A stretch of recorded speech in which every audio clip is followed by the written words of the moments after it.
Assalamualaikum warahmatullahi wabarakatuh.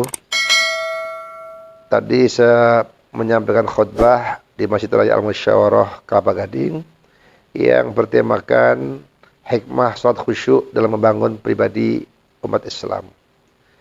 Saya berangkat dari firman Allah dalam surat Al-Ankabut ayat 45. Allah berfirman, "Wa aqimis shalah innas sholata tanha 'anil fahsyi wal munkar." Dirikan salat karena salat itu bisa mencegah dari perbuatan keji dan mungkar. Idealnya orang yang sholat itu tidak lagi melakukan dosa besar. Kalau dosa kecil barangkali itu manusiawi ya, walaupun harus dihindari. Tetapi nggak bisa dihindari. Tapi kalau dosa besar itu harus dihindari.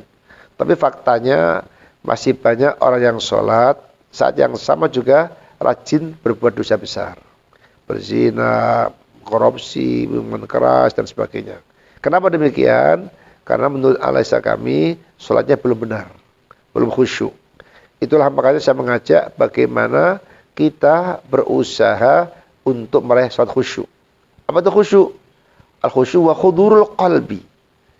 Ma'astil al-arkan wa syurut, ya, ijlalan wa ta'ziman wa khawad azamatillah. Bahwa kita khusyuk itu sholat yang dikerjakan dengan sepenuh hati.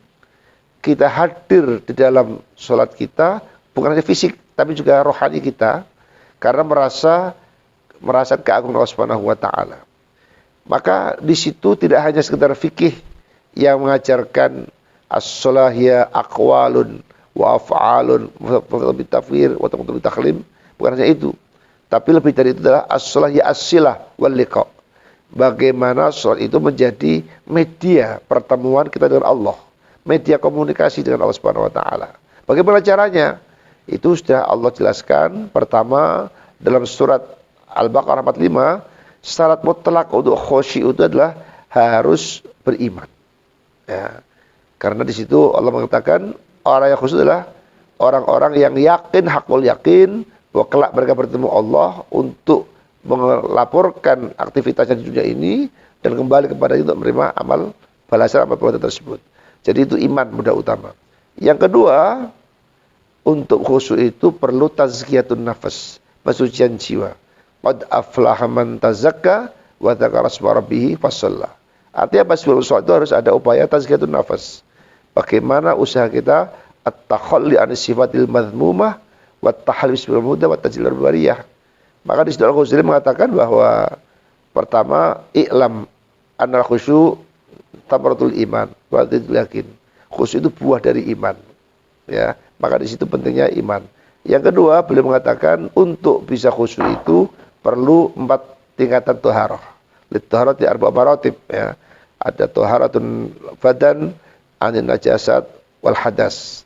Yang pertama, bagaimana kita sucikan fisik kita dari najis dan hadas dengan istinja, dengan wudu, mandi janabat, ya, tayamum dan sebagainya.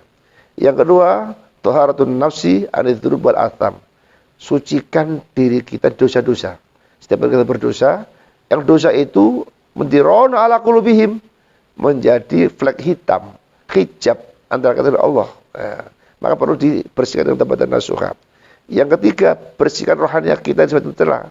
Karena kalau kita masih riya, masih takabur, wa ta'ajam, fawailun lil musallin alladzina hum an sholatihim sahun alladzina hum yura'un.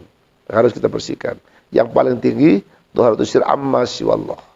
Sucikan lubuk hati kita selain Allah, yang hanya Allah. Dan itu hanya bisa dengan berzikir. Sehingga di situlah para ulama tarekat mengajarkan berzikir sebanyak-banyaknya, dzikrun katsira. Bisa 1000, bisa 10.000 sehari-hari, sehingga kita tidak ada ruang untuk selain berzikir kepada Subhanahu wa Ta'ala. Sehingga pada saat sholat itu betul-betul kita bisa khusyuk. Itulah harapan kita. Semoga kita bisa khusyuk dan Allah terima amal ibadah kita sehingga kita husnul khatimah. Amin Allahumma amin. Terima kasih, mohon maaf. Assalamualaikum warahmatullahi wabarakatuh.